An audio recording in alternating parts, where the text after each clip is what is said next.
I have a problem.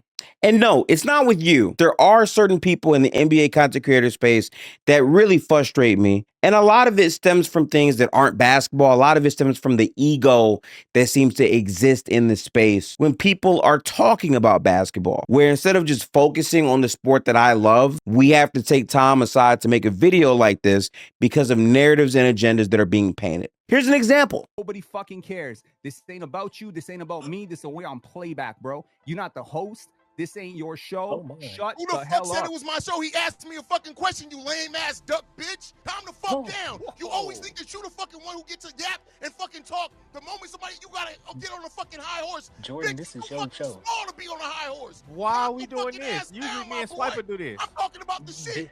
He asked This me y'all what the show. fucking Jordan, I question. just wanted to All right, talk to you for now, a minute. I'm telling you Ron, this right now, and I'm Ron, gonna honestly, down, bro, I need you to know I'm really motherfucking serious on this. I'm not not gonna really argue with serious. you You and go are back and beta. forth You on are motherfucking as playback. beta as it Just ask fucking me my comes. motherfucking You opinion. dummy. Now, You brought up this Indianapolis- entire. You brought up this we This is a tweet from content creator Penn. Play stupid games, win stupid prizes. I can't keep losing my shit like this. Toxic as hell. My apologies to anyone who was on playback, even the people who enjoy this sort of stuff. There's some people in this world that just aren't meant to be in the same room. This post is really the reason why I'm making this video, because there's been many other instances where Penn uses his platform, uses his microphone, uses his social media to paint an image about people that simply isn't the correct image, because the context from what led up to that moment occurring is not available. I normally leave things like this alone. I haven't really had another conversation with a creator in like over a year now. I'd be chilling, but it's reaching a point where I just don't like the lies. I don't like the slander. And more importantly, I don't like the random people treating me like I'm something else, acting as if he is the victim in the situation based on a limited context that they actually have to think for themselves. Because thinking critically is very, very important to me, which is why I am prepared to break down how we got here. Before I take us through these encounters, there's a couple things I want to be ironclad on. I have an issue with Penn, and my issue with Penn is specifically rooted in the way he delivers his points and the way that he talks to people, the way that he has been underhanded, the way he doesn't just outright say how he feels, the way that he beats around the bush. I have an issue with it. I think it's shady. I think there's a lot of other problems with how he delivers his things. And more importantly, the personal jabs, because if we're keeping a timeline of things, I was not the one who started and made this personal. It was Penn. And I'm going to get to that when we break down how this starts, but I have no ill will. If I have to work with Penn, I can work with Penn. I'll put all this to the side, but I don't like the way he carries himself involving other people. And that's why I'm making a video. As a disclaimer, I will be using clips from the Player's Choice channel. Make sure to go like and subscribe and all of that. They make content every single day about basketball. This is where I met Penn. This is where a lot of our conversations are. That is the tie that we have. It's nothing personal to Player's Choice at all. This does not make them look bad in any sense. In my opinion, I'm focused on me and Penn in our conversations on the platform. This is no shade or dig at the platform. So we're just providing context and breaking down what was said in this video. Just want to make that known before we get into it. Let's get it started. Damo, you got Cade Cunningham. Damn. 3-star ahead of DeJounte Murray. Cade? Yep. Okay. Yes, Cade. Yes. Oh Cade. my God. Why are you saying Cade like that though? He's not that good. Yes, he is. And you No, don't he's not. Yes, he is. There we go. Okay, No what's ball. wrong with- No ball, Cade. Yeah, There we go. yes, he is. Okay. I knew you were going to do this. I don't even know you that way, but I knew you were going to do this. Let me tell you something. Pistons record overall this season, 12 and Well, that 57. hand's right? I knew he was What's gonna their bring up record without him? Let him What is rock. their record? What is their record without Let him? him rock. 4 and 7. So they, so, Think about that. so They're they like a half respectable team without him. And with, and with him, those games, they are 9 and 50. So what does he do? What does he do What well? was their Does he record shoot last well? year Does he without him? create well? Is he a great What was their passer? record last year without him? Because he missed a great portion last year. What was the record last year without him? They weren't this bad. What happens is when you don't watch a team, the way you grasp a player's impact ends up going down to wins. Bro, I watched no I Pistons. watched Stop 40 lying. Pistons games this year. So could we're ranking Cade Cunningham and you feel like he hasn't been good. So which tier 2 player would you say it's just been outright better than him this season? In terms of impacting winning, yeah? Yeah, just their overall play, Who's impacting the better winning. basketball player? Who's better than Cade? I'll give it to Fred and Malcolm Brogdon have been better than him. Cade Cunningham is when maybe the worst situation of any young star in the NBA. Cade Cunningham this year is averaging 22 points a game with 7 assists. He's shooting 35% from 3, and he's shooting 45% from the field with nobody on his roster. He has a bust in Golden State that's now getting rotational minutes for them. They traded Bojan. They literally were playing Killian Hayes for half of the season on heavy minutes over Ivy just because they could. Monty Williams literally came into this team and tried to tank them. Cade Cunningham is coming off an injury. Last year, if you just do his per 36 relative to other players that are in year 2 or year 3, his numbers are fine. His efficiency has dropped off the face of the earth because they have one of the worst situations for any young player. If you telling me I could trade for right now a 6'8" playmaking guard that's averaging 22-7, 22, 7, 6, 7, whatever. He's not 22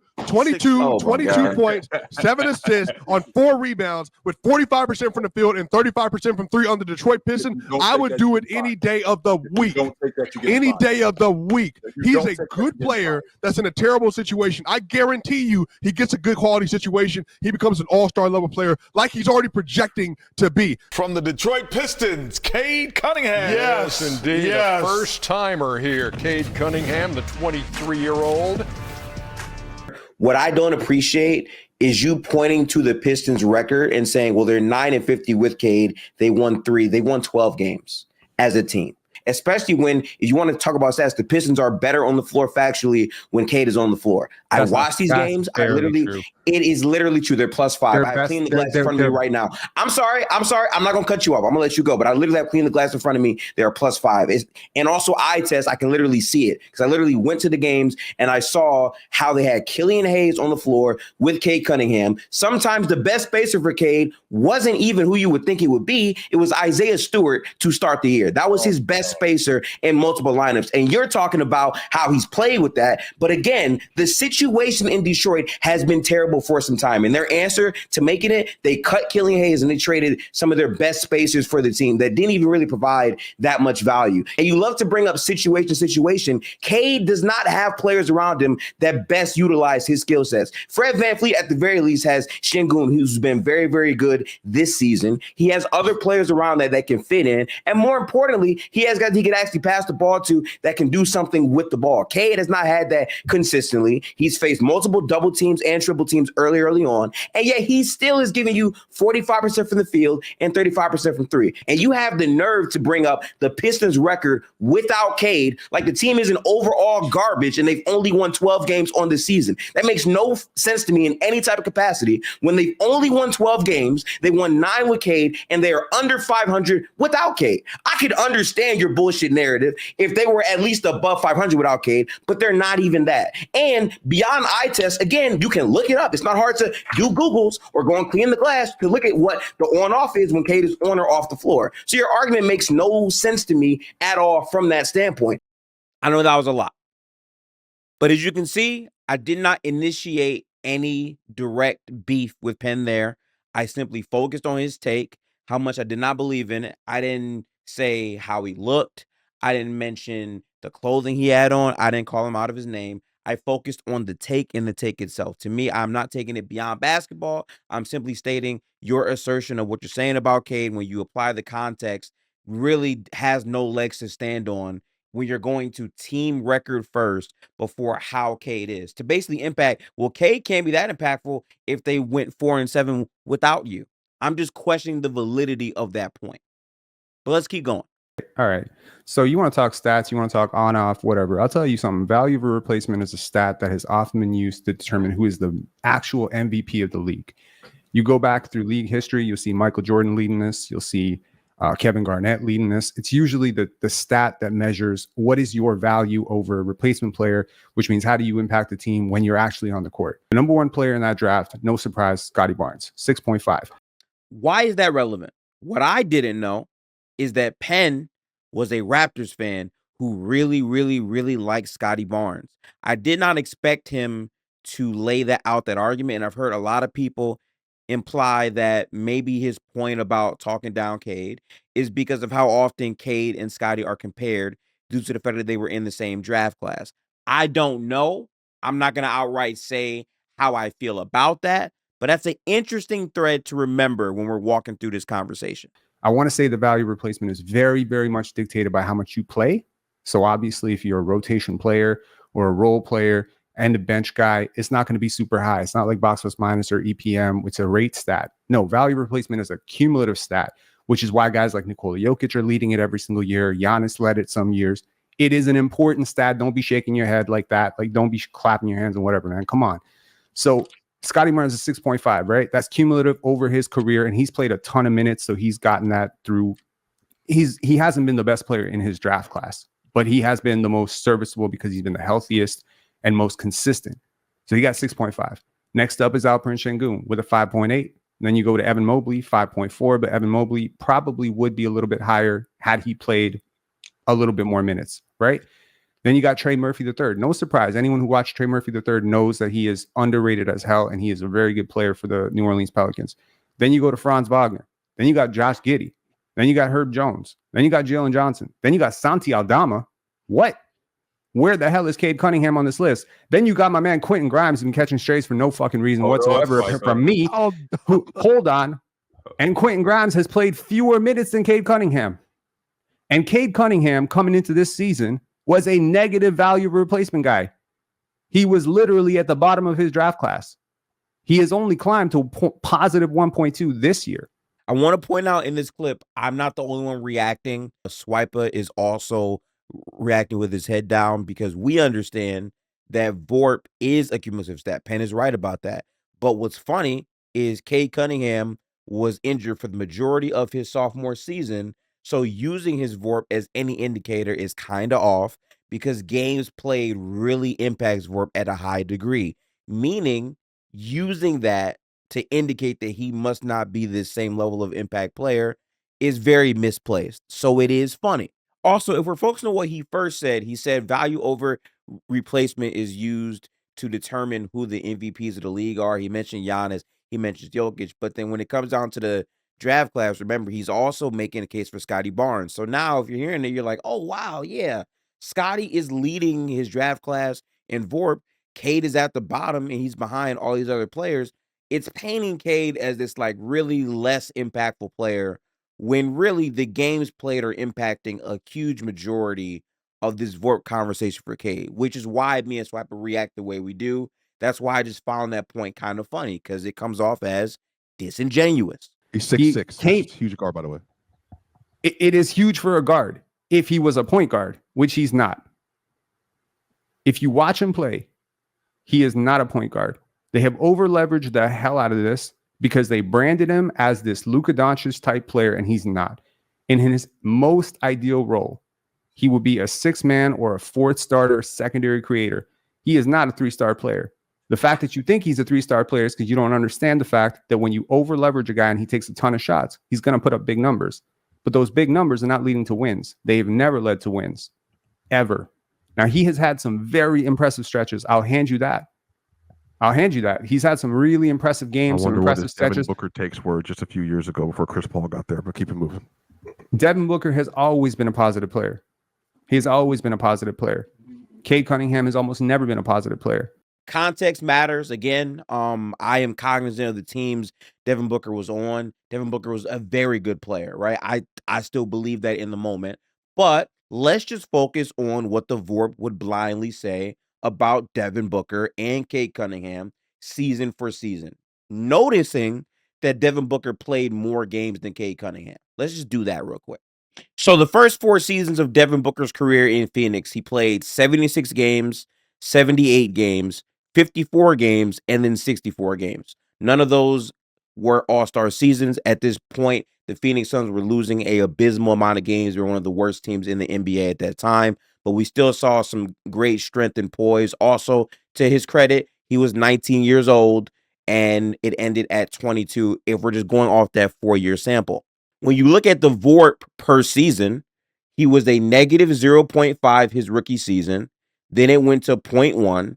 Then it went to 1.4. then it went to 1.7. Now, if you take these numbers and you add up the games cumulatively and then you do the VORP that way, it probably looks like a higher VORP number. I'm aware of that, but the point is there was a stretch of his career where he was a negative VORP player, but it's his rookie season. We give him bail because we know that the Suns weren't a good roster. I would just much rather talk about what Devin Booker brought to the team as a player.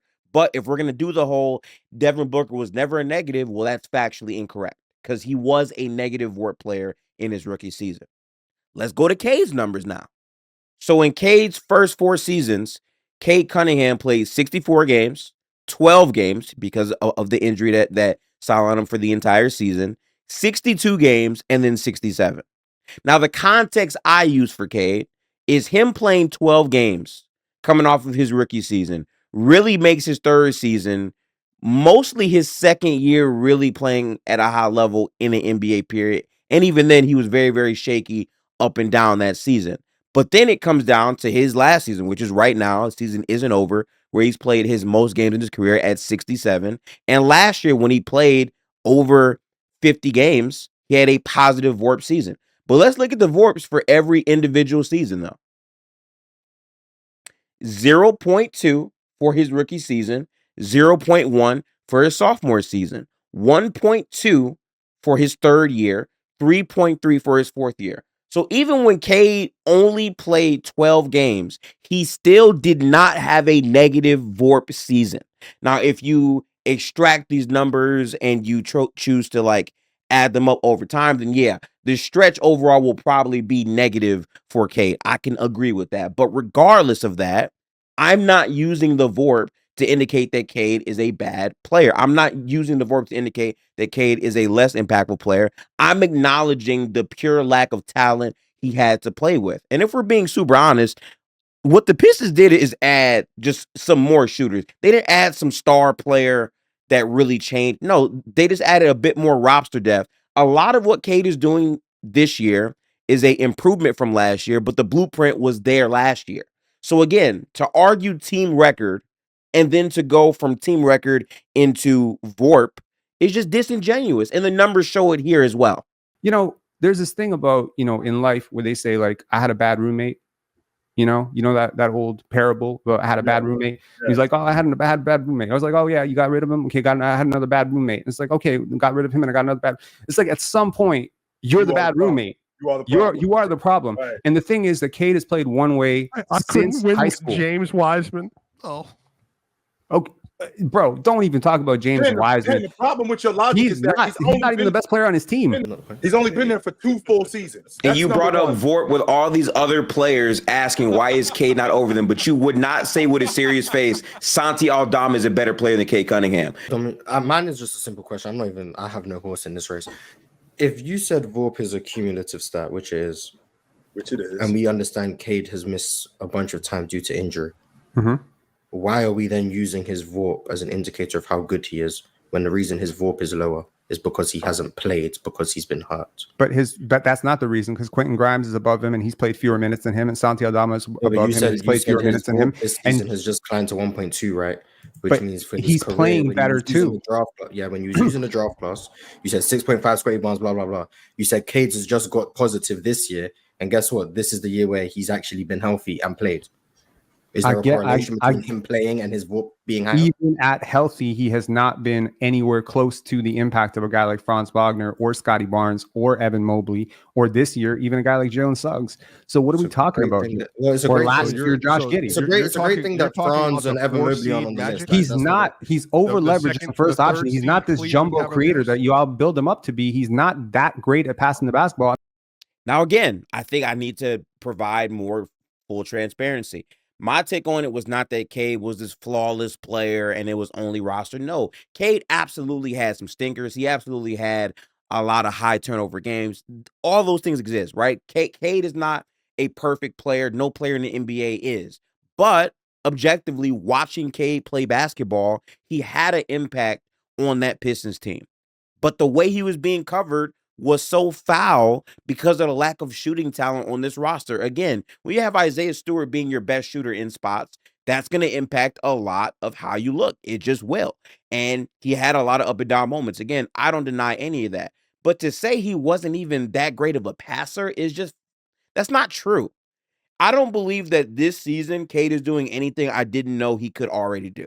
And that's kind of the root of my disagreement with Penn. Throughout this stretch, again, I never called Penn out of his name. Nothing was said personal.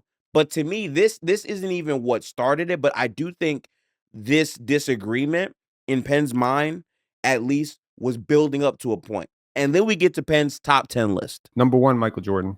Number 2, I'm a little torn because I went back and forth on this, but I'm going to go with Bill Russell at number 2 and let everybody lose their mind. Yep, these guys are done. Number 3, LeBron. Number 4, Tim Duncan. Number 5, Magic Johnson. Number 6, Kareem. Number 7, Larry Bird. Number 8, Steph Curry. Number 9, Shaquille O'Neal. And the number 10, I could not decide between Dirk, Garnett, and Wilt. What's the criteria for your list? Greatness. I could put Kobe in that confusing list too, but he would not be at the top of that list for sure. All right. Now let's keep it 1,000, right? Penn obviously is aware that his top 10 list differs from what a consensus would be. And I'm not even saying Penn's list has to be the same as what a lot of people think. It doesn't have to be. I believe all top 10 lists are not created equal because we all view basketball differently. I have no problem with that. So when I'm asking Penn for his criteria, and his response is, it's called greatness. Greatness. What am I supposed to ask next? I would think, that's not really telling me how you came up with your list. You're just saying a word. I might view greatness differently than you. So then I asked Penn. You said greatness is your criteria? Yeah, greatness is my criteria. What do you think greatness is? Eat your crackers, man. I personally don't appreciate the energy. Like, what do you think greatness is? Like, you talking to me like I don't know what greatness is? What was I supposed to ask? In the comments, please tell me in that moment, what else was I supposed to ask? If he's beating around the bush and he's just telling me greatness, when he has a top 10 list that is different than a lot of top 10 lists I've seen, where he has Kobe out of the top 10. And it's crazy because I didn't even harp in on Kobe because he didn't have LeBron number 2. Because normally, no matter what the list is, a lot of people have LeBron James at 2 based off his longevity and what he's accomplished. So I was genuinely curious as to what was his cutoff point for LeBron. But the funny part is Penn realizes how different his list is because he referenced Kobe not being top 10. So he's aware of the backlash people are going to have that Kobe's not in the top 10. But I'm not even outraged. I'm not calling him out of his name. None of that. I'm simply trying to track his thinking. And instead of knowing that, he wants to respond to me like I'm disrespecting him. And this to me is really where I think Penn's discontent with me started from, in my opinion.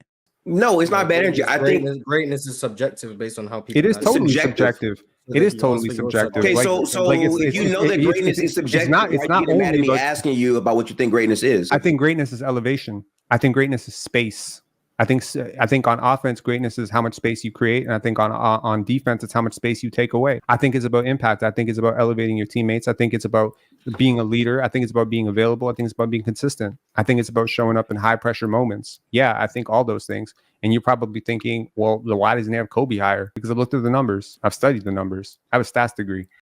Okay, now listen, man. I'm just going to say this. This is my personal opinion. Again, I did not react to it in real time. But someone bringing up the fact that they have a stats degree as a backup for them knowing what they're talking about when it comes down to basketball, to me, is just going too far, right? I don't think you having a stats degree makes you any more entitled to talk about basketball than I do, because basketball is about watching the game. Now, I understand him referencing the stats degree to indicate that he has a better understanding of advanced analytics, but we just saw earlier with the VORP conversation, it was flawed because of the context of those stats that he was leaving out for Cade Cunningham compared to the field of players that he named, which to me is just nasty. It reeks of a person that's being disingenuous. But once again, no personal jabs. I'm not saying anything too crazy. That's how Penn is. So you think that Bill Russell has been more consistently great on both ends than LeBron? Bill Russell? Yeah. I think for relative to what he did during his era, which granted, he wasn't playing the same level of competition, granted, but his level of greatness, what he had to overcome socially, politically, economically. Now, this is where the conversation really takes a turn, because he's now referencing what Bill Russell had to do off the court, and there should be respect with that. I definitely understand that point. But most times when people are discussing where they have players ranked all time, a lot of the times for people, it has to do with what they only do on court. But again, I'm not being restrictive. You can absolutely have that perspective. I said as much in the VOD. I'm not going to post the rest of that because this is really where the conversation ends. But when he says that, I have no rebuttal because I can't tell him how to rank that. Like that's a very subjective thing in terms of how he ranks what Bill Russell had to go through. My only problem is he did not lead with that. If you're watching it in sequence the way that I did, he mentioned his stats degree being the reason why he understands these numbers. He also referenced that as to why Kobe is not in the top 10. But when I pressed him on, do you think Bill Russell is more consistently great on both ends than LeBron was? He says relative to era, and then brings up the racism and other aspects off the court that Bill Russell had to fight in many different ways that puts him over that. And when you say that, there is no factual basketball response to that, but he didn't lead with that. Had he established those parameters when he was telling me what he defined greatness was earlier, I would have no issue with it. But I'm just doubling back to make that point known. Let's move on to the real stuff, though. So this part of the video, I just want to give context. This was in a live stream with Player's Choice. Shout out to Player's Choice. This was on playback. Specifically, this is after the first round. So this is a conversation that they're having. Ron asks Penn to start saying who he has in terms of who won the debates. And me personally, this is where things get elevated, because the Cade conversation was over a year ago. This is what, played a part in why we're making the video now. Just watch this real quick. No, but hold on, no, Pin. Can you give me who you think won? I didn't watch all the debates, Ron, so I'm just gonna be picking purely just the ones you watched. I know. Just go off the ones you watched. Mars.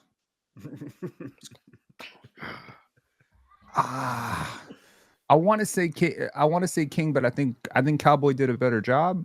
But King's my dude, so I'm just being so super biased. I'm sorry, I'm not a judge, so I'm just gonna say King based on vibes. Nice. Okay.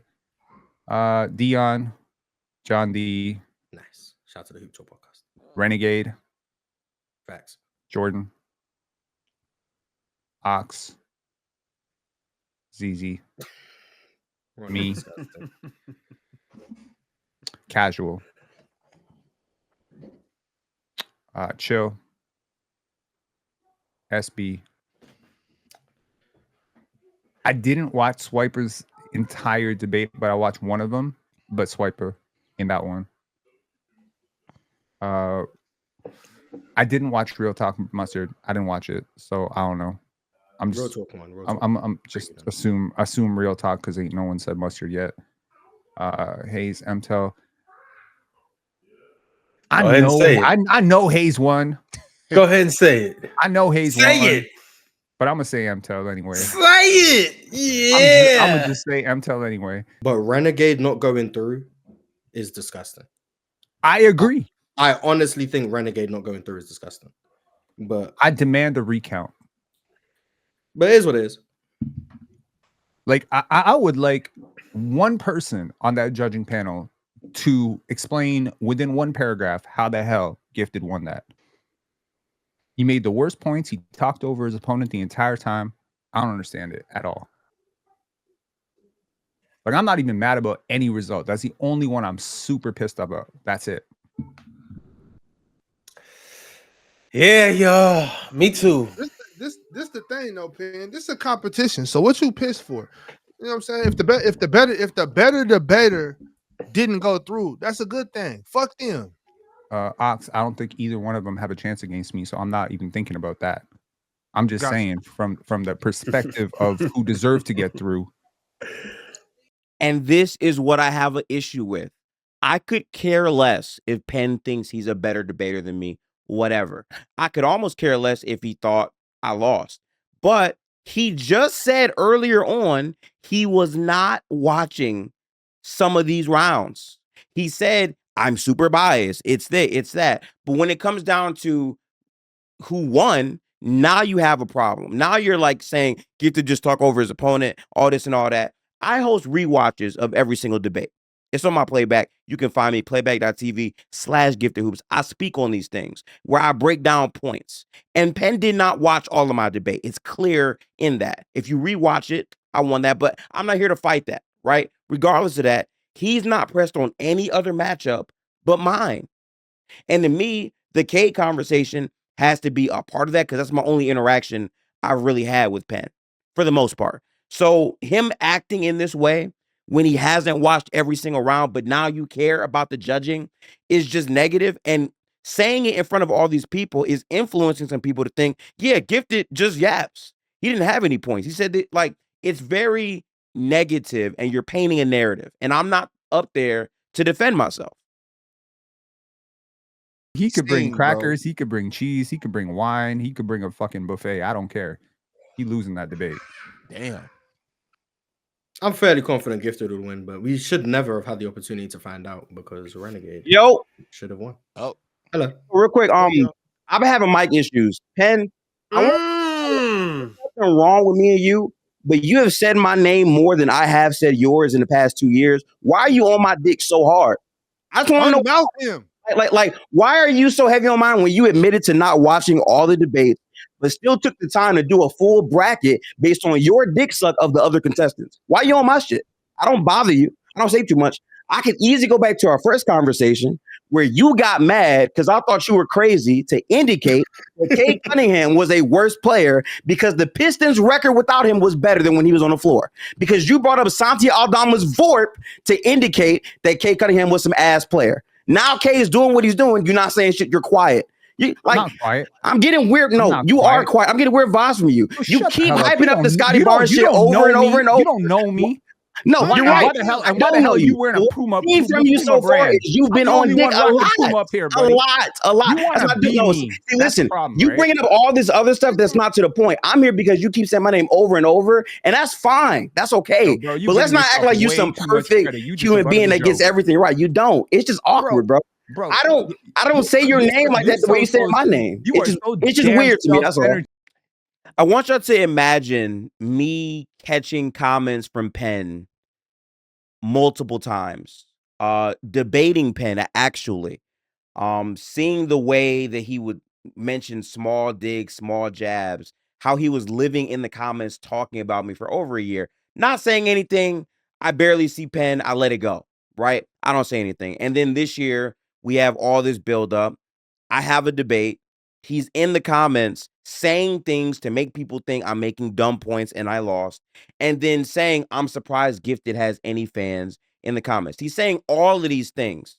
And then right before I'm about to come up, he keeps talking about it's rigged for Gifted. It's rigged. So when I come up there and I speak, I'm going to match energy. And that's what I feel like I did all the way through and through here. And before Penn tries to play the victim and says, oh, he called me dumb, this and that, I have a tweet from Penn, which is really funny because by this logic, I'm matching energy. Let's show you what Penn said. It's funny. The same people who try to tell you they grew up in the barbershop be the same goofies trying to cancel you for calling someone dumb, ungifted, and a bum. Pick a side. This shit is tame. I thought you were from the trenches and this shit got you in your feelings. But wait, there's more. If it looks familiar, it's because this is the same clip that Penn had on his initial tweet.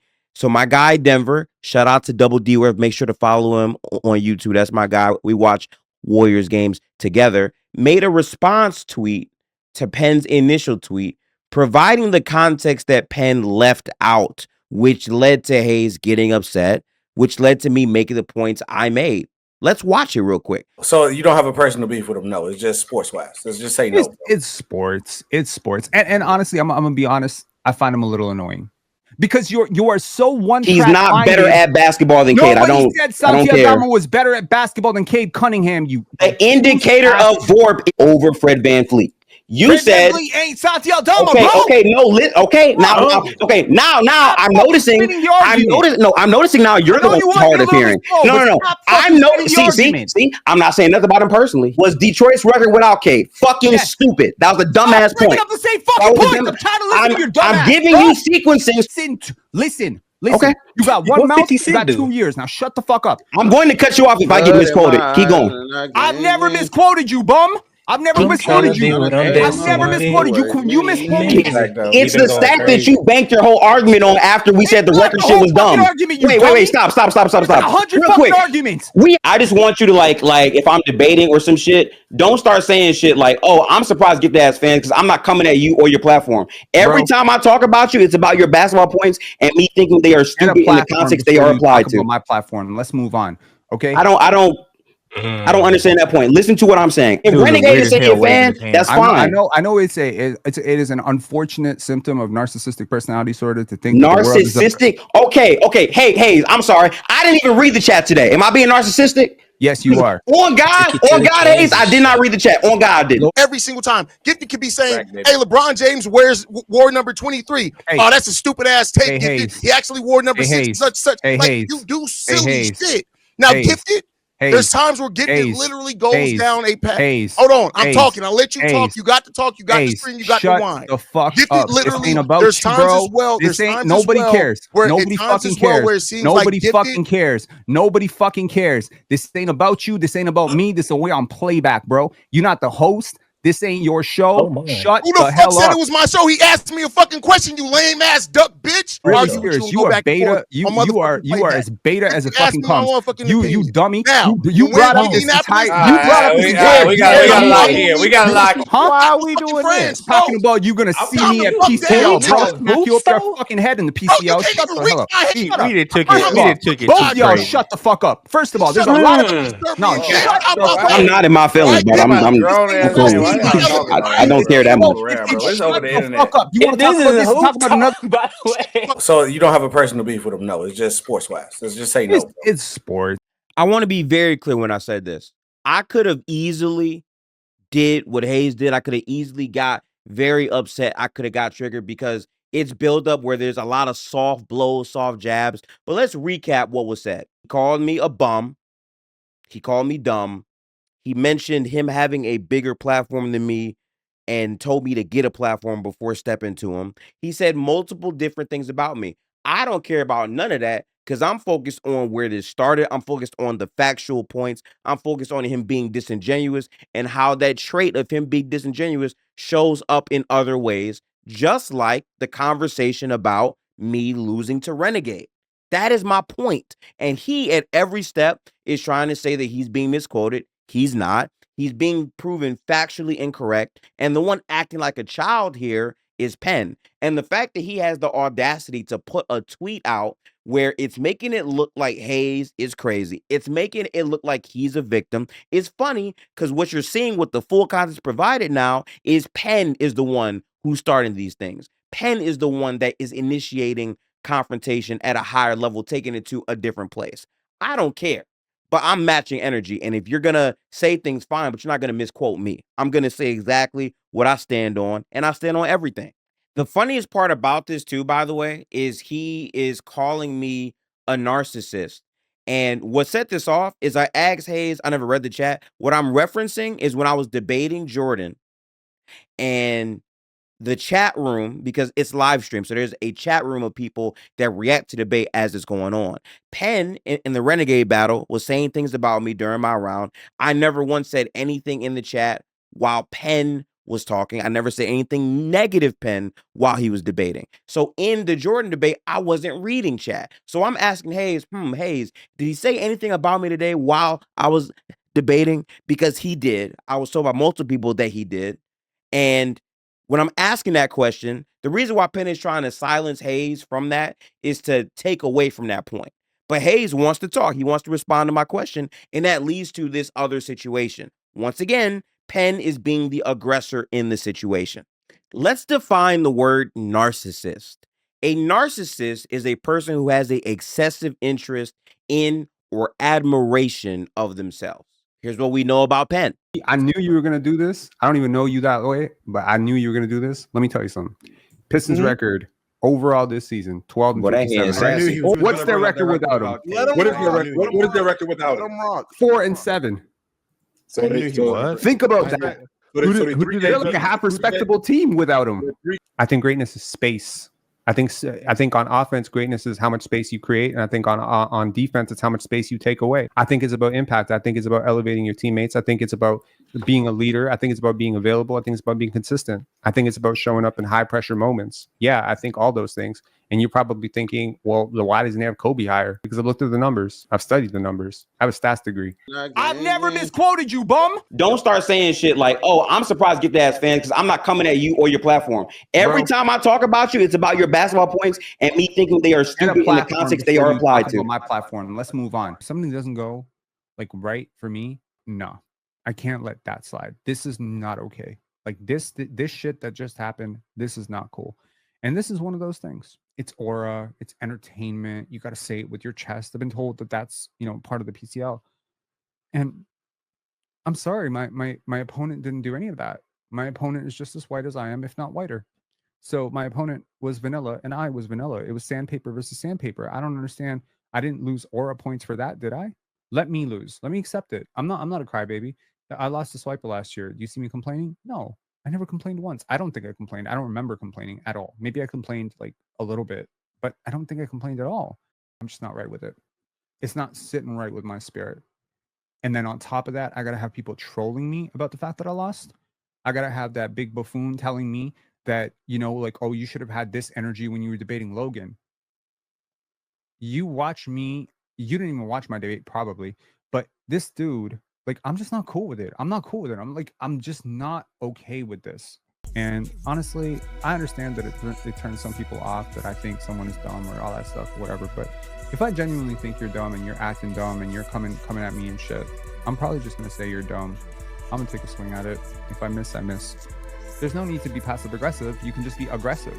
You can call me a bitch. You can call me whatever. I don't deal with passive aggressive. No, but I didn't. Call me an asshole. I don't appreciate the snippiness. But why are you acting I came at you first though? You were the one calling me dumb and everything. I wasn't getting at your neck like that. Don't act like I was doing too much like that. I was trying to see 100%. 100%. The aggression is all me. 100%. The aggression is all me. And if then why are you trying to flip it like that? You're waiting for your turn to talk because you think you have a point that's going to cook my point. But that's not the case though. That's not. Then why are you calling per 36 minutes a made-up stat? That's a label, right? If I called you a made-up person, that'd be a label. You're insulting me. You are insulting me. I'm insulting you by saying that. I get away with talking about made-up stats. Because why can't you say, okay, Scotty's PPG is this, his RPG is this, his PPG is this. Okay, cool. He clearly has to improve. Okay. If it was more on that type of timeline, I'd be like, okay. If you were, even if he was still your number one guy, where you were like, yo, guys, honestly, I'm not seeing it right now, but I see the intangibles, I see his physical presence. Okay, this could work, but to be delusional and say, per 100 possessions, if he plays 40 minutes a night, then he could. That's kind of that's a cop-out, in my opinion. What insult you got? What insult you got? What insult you got? What insult you got? I am having a No, but you're the one calling me dumb and everything. No, you are genuinely dumb. Broke it down. Okay, bro. Okay.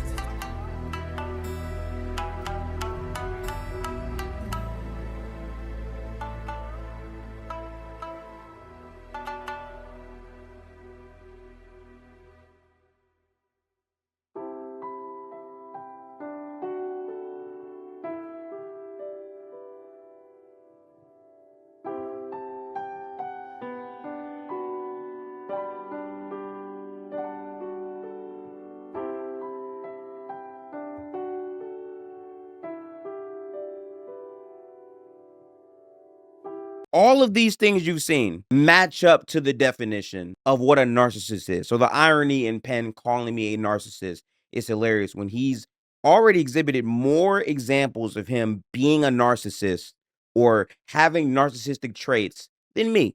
So I don't take that personal because I know it's cap. And when you call Penn out on a point, it pivots to something else. or he'll say, you're misquoting me. When we've shown all throughout this video, I'm saying facts. If anything, I'm being the one who's been misquoted. I never once said Santiago Aldama was a better player. I never said he said that. I said it's showing Cade's impact. That's just an example. But I'm done. That's it. In terms of where my relationship is with Penn, I don't hate Penn as a person. I don't want to fight Penn. I just simply don't care for him. I think he is extremely disingenuous. I think he pulls his punches a bit too much. I don't find him as a person that I want to be around. But at the same time, if I had to be in the same room with Penn and we had to discuss basketball, I can do that. I can keep it alone. But when you bring the disingenuous points, I'm going to respond because it's a regular conversation. There's no need for us to operate like children. We can be adults and move on. I want to say shout out to Player's Choice. This is not a diss or thing at Player's Choice, but I'm moving on. So if I have to work with them in some type of other capacity, I feel like I'm mature enough to do that. But the funny part is when I do have the availability to be on the panel, Penn makes sure he's not on the episode anyway. So it doesn't matter.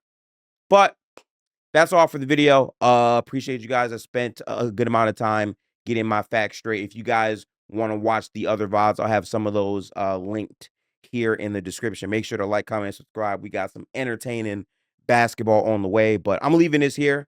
There will not be another Penn video. If Penn keeps saying things about me, I'll respond in the moment, but I'm not dedicating more time than I did for this video for this. This is it.